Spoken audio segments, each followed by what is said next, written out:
welcome back to Riffs and Gigs interviews. Today, I'm with vocalist and guitarist from the Monday Smile, LJ. Hello. Hey man, how you doing? Yeah, not too bad. Bit too hot for my liking, but it's all good. Yeah, it's quite How, warm. how are we doing? Yeah, I'm very good. I'm incredibly tired, but other than that, I'm good. Yeah, we've been very busy. So we had Victorious yesterday, and I was there for most of the weekend. So I'm feeling a little bit worse for wear. How did your set go though?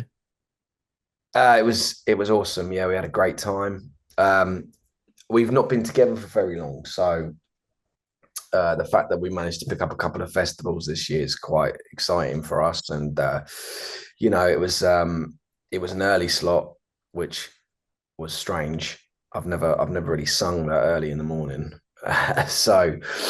But it was absolutely fine. Yeah, it was really good, and there was a nice crowd there for us, and they were really, really into it. So, I mean, it was just awesome. Really, we had a really good time. So then you were saying you've not been together for long. How long have, because it's a three piece, isn't it? It is, yeah. How long have you guys been together?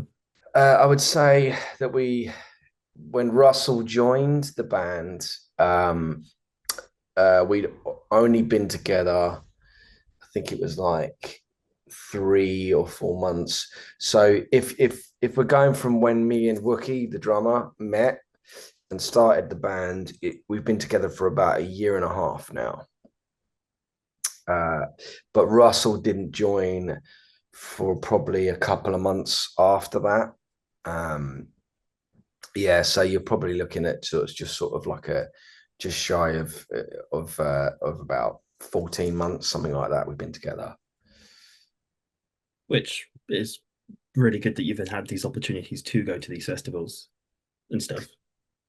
Yeah, I mean, we've just been incredibly lucky to have all the things that have been going on. Really, I think it's probably because we're so kind of active. We're so into what we're doing. Um, we're constantly working away, and we're constantly trying to push forward. Just because we just love it. I think essentially like people have picked up on that quite quickly, and that's why we've been given maybe more opportunities than a lot of bands at our sort of stage in where we are. We're in our infancy as a band, really. So yeah, it seems quite crazy how much has happened in that space of time. And you must be doing something right, because I think I was looking on your Spotify and where it shows like the stats of where the listeners are. There's some in Poland, there's some in Brazil. You're clearly reaching. Yeah, You're I mean, clearly reaching the right people. the crazy thing for us is that we're not really focusing on Spotify at all. Like, but we kind of, because we're quite old school in our thinking. All of our all of our sort of promotion stuff has been related to our Bandcamp and our vinyl Mm. of the album and all that kind of stuff.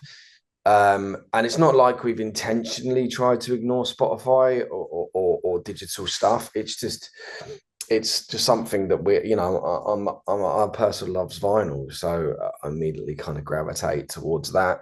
But it's really nice now that since the record's come out, uh, you know, and now Spotify is all on Spotify. So the first 2 weeks of the release, it was only via our Bandcamp and on vinyl.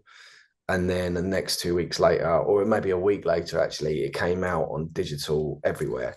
And it's just been picking up from there. And that's really exciting. It's nice to see, that we're getting a lot of fans all over the place, not just local to us, but actual, fans in, like you say, Poland and Brazil and places like that, which is really cool. We've even got a fan in Japan, and Oh, she picked us up very early on, and she got a tattoo of the band and everything, and she's awesome. Yeah, so yeah, it's been quite that's wild. that's excellent. Yeah, I like what you said about kind of just gravitating to vinyl and physical music. Is I'm a big CD person. You can't beat a good CD. Put it in the car.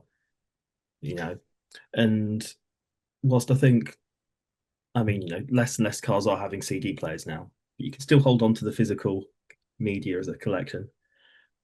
But Yeah, I think totally. focusing on the Bandcamp, focusing on the physical, that probably reaches a lot of people as well, because there are probably a lot of people like yourself, like me, that want that physical collection because, well, it's yours then.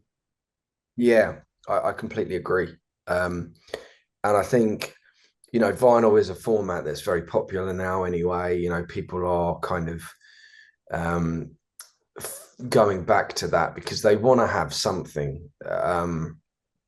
If they're a fan of a band, or at least from my perspective, if I'm a fan of the band, I will want to buy their record physically. And it also supports them musically. I mean, I'm not going to go into how the industry is right now and how all of that stuff. I'm sure you're aware of it. Everybody is.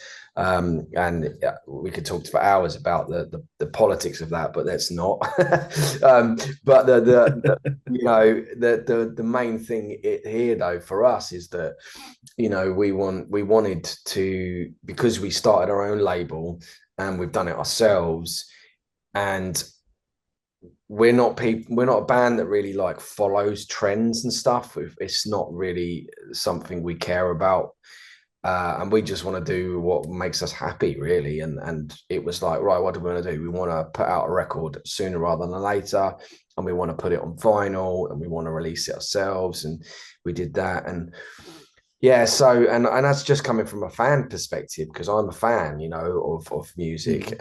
And I've even started collecting cassettes, of all the 90s bands that I love, like Nirvana, Soundgarden, Alice in Chains and stuff. And my drummer Łukasz, he's from Poland, and he goes home to visit, every few months or so, and he'll go to one of the record stores there and he'll find an old tape for me, and he'll just send me, I found a Pearl Jam record, da, da, da, and I'll be like, bring it back, bring it back, man. And yeah, and it's having that thing, and you might not play it, but it's like having it, and it's that enjoyment of, I think we've lost that, like especially kids now, they've Mm. lost that understanding of what that feels like. Um, yeah, I mean, not sure if you're familiar with them, but Creeper, if you've heard of them, they've announced they've got a new album coming up. They're sort of like Halloweeny, gothicy rock kind of band, yeah, and they've got their pre-orders out, and one of them is like a cassette, and I was like, that looks really cool. I don't have a cassette player, but that looks cool, and I want that just as something to display. So it's yeah. nice that physical formats are becoming more of a collector's item as well. Yeah, I think it is just like, it's like owning a t-shirt, or it's a little bit more personal than Mm. that. I mean, cassettes sound god awful, but like it's not the point. When I was a kid, it's like just it was all about cassettes, because you'd have your CDs obviously, but me and my friends, growing up, we would just make mixtapes on cassettes, and you press the two and you press record, and then you just line the track up one after the other, and then you come into school or whatever the next day and be like, oh dude, I've got your record, like. And that's how you discover music back then. We didn't have the internet, so it's like, like, I think there was something so beautiful about that. And I might sound like an old idiot, but like personally, like, I, it's that investment in the music and the artist, and make, and then it feels like it's yours, it feels like it. Whereas Mm. now you go on Spotify or whatever, and you just go, oh, there's the songs, and there's no barrier, and that's lovely, but it's also, there's no discovery in it, and there's no like, oh, I've had to work for this a little bit. um Mm. but that's just the world, that's just the way it is now, so you just got to embrace it and adapt. Yeah, there's nothing quite it's not really personal with, like you say, Spotify playlists or something, because it's all, especially ones that anyone can add to it, and it's like you just want yours that you've kind of put the effort in to make. And I think that with the whole tape stuff, so much more personal. Yeah, yeah. I mean, but don't get me wrong. I listen to Spotify and all day, all the time. It's just very easy and convenient. And but if I hear a record that I really love, I will go and buy it. If I'm like, this has caught my attention. I want to get that. Like the new Deftones record. Support the bands directly. Yeah, Yeah, exactly. support the bands directly, and then that way you win as a listener and they win as the band. Yeah, I mean, if you don't support them, they might not get to make another record. Like this is the thing, and so especially bands like us, like when you come to that side of the fence, where you're either a rock or metal or punk, any of those genres that aren't really supported by record labels at all, especially the majors. They want nothing to do with us. Yeah. And that's fine. It's um so it's like that, buying the merchandise, going to the shows, all that kind of stuff is what's keeping those bands alive. And it's harder than it's ever been for bands to have a career in music. And most of the bands, they're either working a day job as well, and that's okay, that's just life. But if you want to keep them going, just buy the records. Yeah. But then kind of obviously with your tour going on currently, you've got the tour, you've got the album. How has the reception been for all that? Well, again, it's kind of a funny one for us because we're in such we're in our infancy, so we're still getting our name out there, and it's been like every band has to pay their dues. Every band has to go and play in front of no one. You have to go and play in front of no one and the other bands and their girlfriends or whatever. You know what I mean? And we've done shows like that, or we've done shows where there's loads of people and it's unexpected. Mm. And it doesn't really matter to us too much, because the whole reason why we do what we do is because we enjoy it, and we're doing it because we love to do it. And if people gravitate towards what we're doing, that's amazing. And of course, having a crowd in front of you is way better than no crowd at all. But ultimately, we're going to put on the same show, whether there's 3 people or 300, or 3,000. It's still going to be the same show because we just get lost anyway. And if you aren't doing it for those reasons, then it ain't for you, man, because it's hard. But yeah, I mean, the tour itself, I mean, we just through dates, through that it's hard to get gigs nowadays.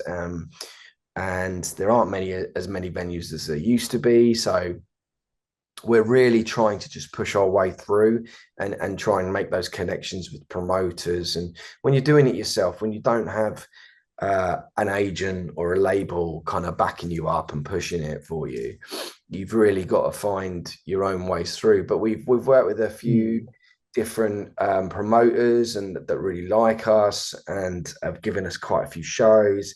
And we just did Fire Vault Festival recently in Stockport, Manchester way, and that was really cool. And we made some good connections there, and we had an audience for that, and it was a long way. We were like, oh, I bet we're going to play to no one, but that's cool. But there were people, and that was wicked. And then obviously we did Victorious, and it's just great, man. Like, and we keep adding dates in, So I don't know when this tour that we've pegged under our album is going to end at the moment, but it's just like, oh, there's another date. Oh, we'll just add it to the tour. Oh, there's another date. Well, it's the tour. until there's nothing left, to add, I think we'll just keep doing it. Maybe till the end of the year. I don't know.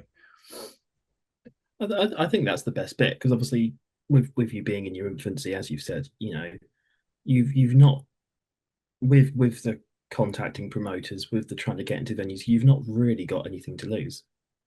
So, Yeah, it is pretty much you shoot your shot, don't ask, don't get kind of situation. And then, like you said, you end up with some really good opportunities out of it.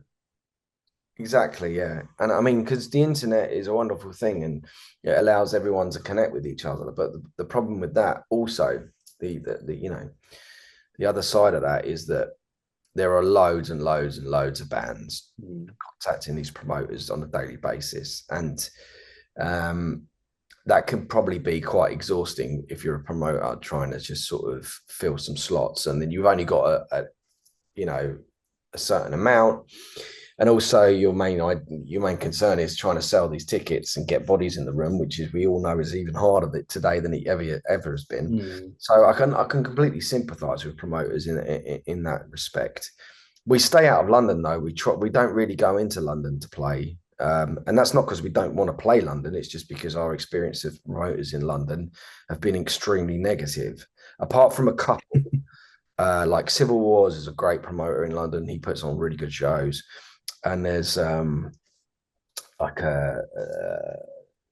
there's another one, I can't remember the name of it, but the rest of them are like really shady, pay to play, kind of like, they're not promoters. They just put the shows on and expect you to do all the legwork, and then they take their massive cut, and it's like, come on, you know what I mean? And so we always go closer to where we feel is more going to be reciprocate the effort or whatever. Like particularly Southsea, like that's kind of like our home base. Even though we kind of, half of us live in London. I live in Southsea 80% of the time, and just outside London the rest of the time. But Southsea is where we've really kind of started creating our fan base. So that's exciting for us. And that's the thing. You stick to the area that you like initially, and then again you can you have that liberty of being able to be like, let's focus on this area. Let's stay away from there. Let's kind of go where we want on our terms. Exactly. Yeah. So then, kind of moving away from the tour itself and kind of the album specifically, you mentioned that you guys were like, let's start a label, let's get an album together. How quickly, kind of between you guys becoming that three-piece, did the album kind of come to fruition? The crazy thing about us is that we are really prolific writers. So I don't want to move away from the current album because that's what's just come out. But we've already written our second record, and we're currently producing that record, and we're going to start recording it in January. So that gives you an idea of how much we write. We've got, we wrote for the first record, we wrote around about 18 songs for the record. And I wrote a bunch more that didn't even make the cut to make the first cut. It didn't make the first cut. And then we decided that because we were still discovering who we were, we just decided that the 10 that were on there were the ones that kind of were good enough to make the first album. But I think in that time scale, it is very short. So the minute, when I met Wookie and we started working, we wrote 4 songs. I think it was within the first month of just us. And then Rusty joined, and we just were writing. And then we started recording the album literally, I think it was like a month after Russell joined. So, I think the first track was Eat the Rich, because that was the first one. It was very not massively thought out. We did Eat the Rich, and then we did Persona Non Grata, and then we did I'm Not Going Out Like This, and then we recorded the rest of the songs. And I think because we did it all in the rehearsal studio. So Mm. we recorded the record together. I mixed it, uh, and we produced it sort of together, and so it was all in house. And then we got a really cool guy to master it for us, because I don't know how to master nothing. But so I mixed it, and he really did a great job of mastering it. So and made it sound more cohesive, because we couldn't do it like, a lot of bands will go into the studio and they'll do the whole record in the studio, Mm. same time frame, and it will all sound very cohesive because it's in one thing. But we had to do it in like blocks, and we didn't have a lot of money, so it was just sort of like, oh, let's record the drums. I can't hear the drums. I don't know what we're recording. I'm just recording them, making sure that they're level, Mm. Um, so it was a steep learning curve, but we recorded the album pretty quick. And then as soon as the album was finished writing, I then was mixing it. And while I was mixing it, we were writing the second record. And the second record is the Monday Smile, I would say. I think the first record is sort of our influences, and it gives you a really good taste of what we are. But the second record is definitely going to be the record that sort of says, this is exactly who we are. This is what the Monday Smile sounds like. So that's really exciting for us, because we've got a sense of identity, But any of the tracks that you kind of wrote for this first album that didn't make the cut, are they likely to be in a future release, or is it just kind of a focus on one release at a time? If Yeah, it's not made it. yeah. The ones that didn't make the cut, you're never here, I don't think. It's not that they're Yeah. not terrible songs. It's just one sounded way too much like Smashing Pumpkins, and like early Pumpkins, and it just didn't fit. It didn't fit on the record, and it was like, yeah, that's not who we are. And some of them just weren't complete enough, or we are very much the kind of band that sort of, we have this sort of mentality that we're not writing the songs, we're just letting it come through us. And if something comes out like naturally, we don't really question it, we just do it. And then if something feels difficult, we shelve it. So it's like, okay, that doesn't feel natural. It doesn't feel like it's come from wherever that stuff's coming from, where we don't have to work hard at it. It's like, okay, this doesn't, and we're very in sync. Like when we're together and we're in a room, it's really strange. I've never worked with musicians in that way before, and it's just a very natural. We're like one entity, and we just play, and within an hour we've written a song, and it's not even, and it really is a wonderful experience. And I love that about us. Like it's awesome. So I hope that continues, because it's a gift that we've been given. Like it's honestly, man, it's not even like something I would say that we intentionally do. It's just, we're like, oh, well, we've got another song. Oh, wow, we get to enjoy this. Wow, this is brilliant, So we're just sort of like you guys, just, list the listener in a way. That's what it feels like. Yeah. Have you got a particular favorite song that you've written, or that's just kind of you've put together? Of the current album, of Nothing, I would say it's difficult, because What Else Am I is a very personal song, and it's like quite an epic one. It's like it builds all the way through, and I loved when we first wrote it. It was my favorite song, and I really, really loved it. But I think I'm Not Going Out Like This is my favorite in the sense of playing, because it's so easy to play. It just, I can have a really good time with it. I don't really have to concentrate. I just, just go and I play it, and we just have some fun. Whereas What Else Am I? It's like I really have to concentrate when I'm playing it and singing it, and it's like, it's a song that you can't play early in the set, because it's like it takes my vocal range as high as it can go, all that kind of stuff. So Mm. but I would say from a songwriting perspective, I really love What Else Am I off this record. Yeah, it's all the songs on the album are great. I particularly like the fact that Persona non grata's got a Latin name. It's a nice unusual touch. Yeah, I don't know where that came from either. Like because it was originally called Freak Now. Mm. It was called like Freak Now or something, just because the chorus lyric is Freak Now, and it's just about being an outcast and not fitting in, and being and if you are slightly alternative, you've probably experienced in your life some form of feeling like an outcast. Mm. So and I very much have. So that song is right on the money about that. And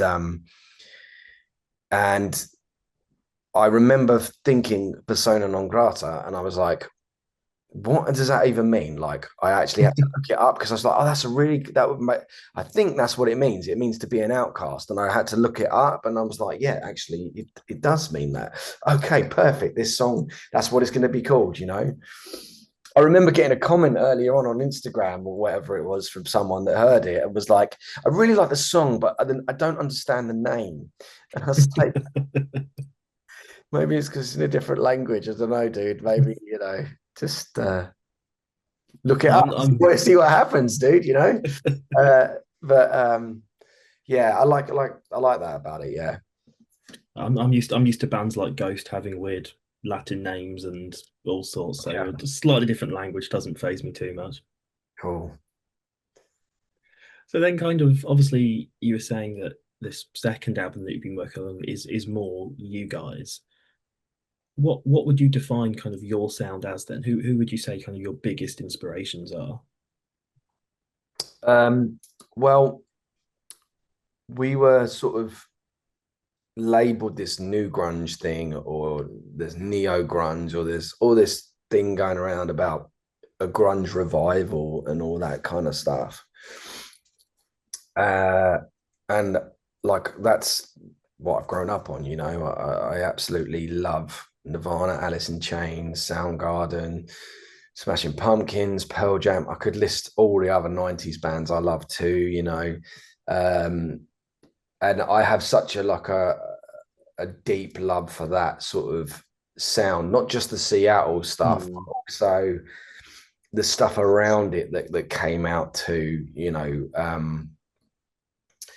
And that's what kind of, when I was a kid, that's what really got me into music in the first place. But when I was a late teenager, I got into punk and skate punk and all that kind of stuff. So I kind of went off on a tangent for a while, but I don't really listen to that anymore. But it's always been the sort of 90s grunge, shoegaze, that kind of stuff that like really still like resonates with me, and it's always what I really listen to. So when the Monday Smile started, I'd already written a bunch of songs, but I was just channeling what my influences were. Yeah. I wasn't trying to emulate anybody per se, because there's no point. To me, there's no point in that. If you want to do that, just to be a covers band, just do, you know what I mean? Like, you could probably make a lot more money doing that, and have just as much fun. But yeah, so when we started out, that I think on the first record you can definitely hear elements of those bands quite clearly in our music, and that wasn't intentional, but it's definitely that it's difficult not to be influenced by stuff. All bands you listen to, you can go, oh, that sounds like XYZ. If you listen to the first Nirvana record, that's literally Black Sabbath. So so it's just, I think what we didn't want to do was anyone that's going to pick us up as fans miss out on that part of the band's story. A lot of bands, they wait a really long time before they release anything, and you don't get to hear what they started as. So you don't really get to invest early. And I think that is something that's missing from music now. is the story, the journey of that. And you know, we're proud of it. You know, we love what we've made, and we have had people going, "Oh, that sounds like no, no, no, no." I get there's two, the persona in particular. One said it sounds just like Silverchair, and I'm like, well, that's a compliment because I think Silverchair are amazing. And then the other one was like, oh, you ripped off Rage Against the Machine. And it's like, listen, I love Rage Against the Machine. Everyone loves Rage Against the Machine, but I haven't sat there and ripped off Rage Against the Machine. It's just like it's it. There's only so many notes on a guitar, you know. You can't, and it does make me laugh because I've, you know, when someone says something like that, I'm going to go and listen to that. I'm going to go and listen to it, and I'm like, no, it's not the same at all. Like, but people hear that in the music, you know, they actually hear it, and I take that personally as a compliment, because for me, it's like you're saying we sound like Rage Against the Machine a little bit, and I'm okay with that. Like, so that is something I like, you know. So, but yeah, so definitely you can hear our influences in there in the first record. I was going to say it's when you start doing the weird Tom Morello style solos in the second album that, you know, people are really going to be like, hang on a minute. I think they'll get a bit, yeah, a bit like, hang on a minute, you know. I'm no Tom Morello. I actually try and make my guitar sound awful for the solos because I'm a very strong rhythm guitarist, but you give me a solo, I'm like, pfft. I mean, the second album, there is a lot more solos on it, and I'm really trying to push myself as a musician. You know, I'm working with some very good, like Wookie is a very good drummer, and Russell is the best bass player I've ever met in my life. Like, the guy can play.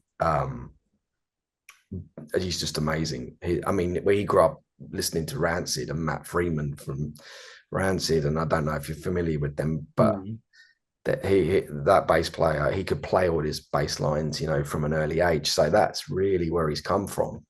So I feel like I have to step up my game every time, you know, which is great. You know, it's a part of it.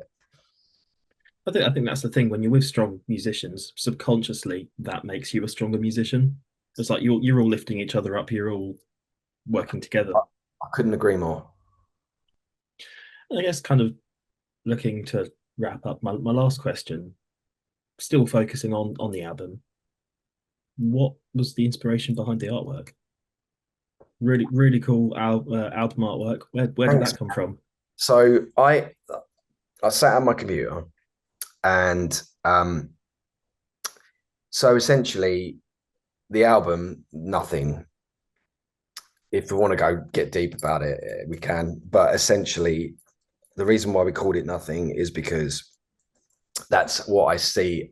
I'm quite a negative human being, okay, sadly, and I find comfort in sadness and the dark side of life, and hence why I like grunge so much, because it's a miserable bloody music, you know what I mean? And my perspective on life is we live in a society now where everyone wants to feel like they're meaningful, and everyone's social media, everyone's filming themselves, everyone's on TikTok talking about how important their life is and all. And I'm like, you're nothing.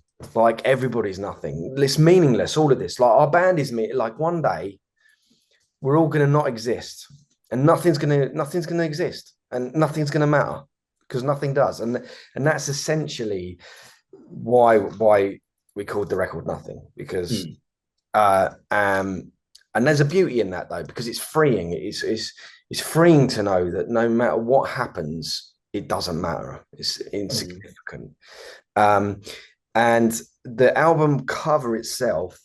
So when I was a kid, there is a video of me dressed as a clown. Okay, I must have been like, I don't know, 8 years old. It was my birthday, and was a birthday party, and I was a very fragile little boy. Okay, I was very emotionally fragile, and in this video, we're doing a sack race, you know, because this is like late 80s, you know, and the sack race, it was in bin liners, you know, like, and we're doing the sack race, and clearly I've fallen over and I've lost the sack race, and I'm just crying into this bin liner, and I'm this sad clown, and persona non grata artwork for the single was this sad clown as well, and I couldn't get the image of that how I wanted to, but I found this stock image online of this kid in this sort of fancy dress, and he looks sad, he looks miserable when he should be, and I just messed about with it loads, and then I had this idea of just like ripping a page, and it comes out, so that, and essentially I just I looked at all my favorite album covers, all the stuff, from In Utero to like, Alice in Chains. And I just saw all that. And then I just sort of made my own kind of like inspired version of it. And then the back cover is this same statement that we just wrote, that I just wanted to write it for those people. People that can connect with me on that level, I guess, that the outcasts and the ones that don't fit in and they don't feel like they do.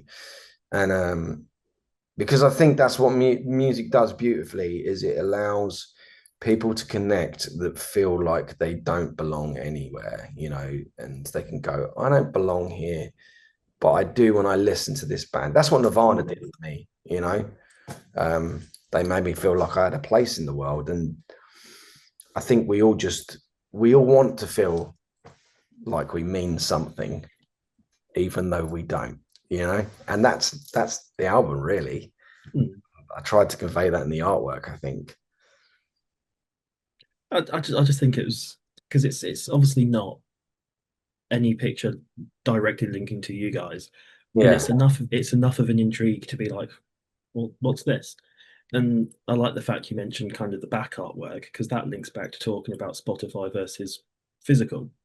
Yeah. You never see back artwork on Spotify. It's always just the front image. Yeah. And there's some really good CDs that utilize the front and back. And that's it. Yeah. I mean, we originally, we wanted to do more. I'd done a gatefold, like literally with all the lyrics, and each page had that tear in it, and it had like an image, So I'm not going out like this image for the single was this woman smoking a cigarette and she's sticking her finger up. And it reminded me of my grandma, like 100% looked just like her. It wasn't her, but it looked just like her. And it's just that, I'm not going out like this, that vibe of just like, I'm not going to give up on being myself, and look at me now, like that kind of stuff. So there was that. And then there was obviously Eat the Rich, which is self-explanatory. And the whole artwork of that, of just being like a sheep and having a sheep's head and all that kind of stuff. So each gatefold image, was something linked to that. And maybe one day, you never know, if we become some, I don't know, stratosphere band that maybe we can redo it, re-release it as a gatefold. Who knows? That would be fun. I've got the artwork, but we'll see. That's the thing. I think when you go into it like that, physical music, CDs, vinyls, even cassettes, it is an art form. Yeah, it is. The artwork, the gatefolds. And it's crucial. It's so important, because it's this medium that really expresses the album and what you're going to get from it. And the other thing was, I wanted to make sure that the album artwork, when you saw it on your flipping phone, that you would go, oh, that's that's striking, that I can see that. And so many artworks, you're just like, whatever, like a good example of that now is that new Deftones record. I don't know if you've listened to it yet.